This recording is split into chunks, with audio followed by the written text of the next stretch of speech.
அந்த இடத்துல ஒரு இதுல ஒரு எது மூடல அந்த இதுல வந்து அத்தனை பேர் உழவுறாங்க. ஒவ்வொரு பெண் குழந்தைங்க எல்லா குழந்தைங்களும் உழவுறாங்க.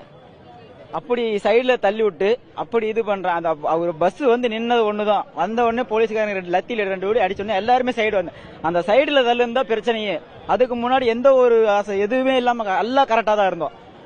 நான் நைட்டு மரணத்தை கண்ணுல பாத்துட்டு போனேங்க.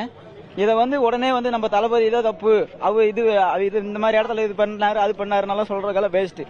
இதை முழுக்க காரணம் இந்த கவர்மெண்ட் தான், இந்த போலீஸ் அதிகாரி தான். அவர் பஸ் வந்தோடனே போலீஸ்காரங்க என்ன பண்ணா லத்தி எடுத்து அடிக்க ஆரம்பிச்சாங்க. அடிக்க ஆரம்பிச்சு இந்த கும்பல் பூரா சைடுல வந்துருச்சு.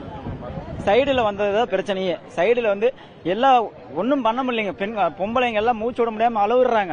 அலற ஒவ்வொருத்தையும் மேல ஏறுறாங்க. மேல ஏறணும்னு அந்த சீட் அப்படியே உடையுது. மேல ஒவ்வொருத்தர் அவங்க உயிரை காப்பாத்திருக்க மேல ஏறாங்க. மேல ஏற சீட்டு உடையுது. உடஞ்சு உழவு கீழே குழந்தைகளை வச்சுட்டு நாங்க மேல இப்படி தாங்கி பிடிக்கிற நிலைமையில நிக்கிறோம். இந்த மாதிரி இடத்த கொடுக்கலாமா? இப்ப மக்கள் உயிர் 30-35 உயிர் போயிருக்குதுன்னா இந்த உயிர் போனது காரணம் யாரு? வந்தவரா இல்ல இங்க இந்த இடத்த கொடுத்த கவர்மெண்டா? அது கவர்மெண்ட் தான் பதில் சொல்லணும்.